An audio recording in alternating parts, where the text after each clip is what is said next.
Жони, неге біз экөөбүз көчөдө жүргөндө сонун болуп мындай бактылуу күндөрдү өткөрүп, мындай чыныгы сүйүшкөндөрдөй жүрөбүз дагы. Именно ошо үйгө келгенде экөөбүз сиз орустун ити, мен Баткендин итиге окшоп кырылыша беребиз. Сиз болсо жатасыз жыргап, мен болсо только үй иштери менен уборка кылып жүрөрүм. Жони, колуңуз көтөрүң.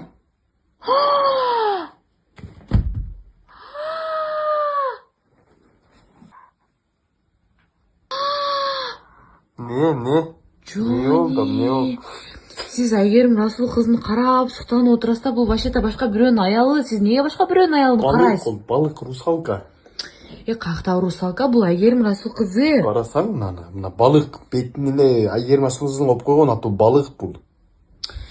Жони, каяктагы балык? Русалка, адамдын мындай биринчи жолу көрүп атасыңбы?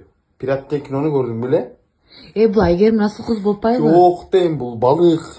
Кара балык, просто Айгерим Расул кызын бетин коюп койгон жөн эле. Кызган элебеч болгон нерсеге. Жок, мен кызганбайтам, сиз просто башка бирөөнүн аялын карап отурасыз да.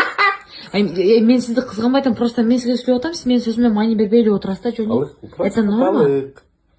Какой балык? Бул Айгерим Расул кызы. Вот же написано, вот Айгерим Расул кызы. Мына өзү турат Просто көчөттө. эмес жасап койгон да буну ошентип элечи. Эмнеге карап отурасың? Жөн эле адамдан болгон русалка экен, кызыктуу экен да просто эле. Кызыктуу экен, кайсы кызыктуу экен? Жони, мен карасам.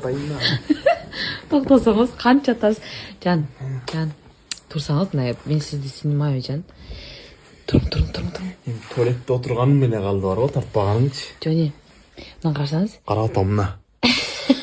Карады мына. Неге сиз экөөбүз кыз жигит болуп жүргөндө, өлө мындай жакшы болуп, мындай жалаң жакшы жактарыңызды көрсөтө элеңиз да. Анан экөөбүз уже үйлөнөбүз болду, все, сен меники, мен сеники болобуз скоро деп жүргөндө, неге осуруп туруп качып кетип калды? Качан ичетми, осуруп качып кетип калдым. Плюс тойдон кийин осуруп көрпөңүз ичиге мени дымыктырып коет элеңиз го. Эсиңизде осуруп туруп көрпөңүз ичиге мени салып. Осураңы сиңишип дейт го, ошону айтат да. Жок, мындай. Жыттап мындай осурагымы сиңишип ал дейм да, ошону. Еще да, ол салт. Еще мынтип көчүңүзгө колуңузду коюп туруп, осуруп мынтип келип, мынтип жыттатат элеңиз го, Эсиңиздеби? Не, осурагым жаманбы? Жок, мынтип туруп мурдум астыга келип кое бересиз да. Еще ал сиздин ошол, короче, сиздин осурагыңызданчы духи жасаш керек да. Ал духичи вообще мына кийимден чыкпайт да, жусаң делечи. Порт дегенде чиркин үй туман болуп кетет го. Туман эле. Эмелер учуп береми, вертолеттөрдө. Жок, просто причинасын айтып коюңузчу. Неге осуруп көрпөңүзгө мени дымыктырасыз, еще колуңузга мынтип оозума алып келип кое бересиз. Неге? Прикол ол, сен түшүнбөйсүң да, аны сен родной элер кылат андай нерсени. Ладно, айфон качан алып бересиз?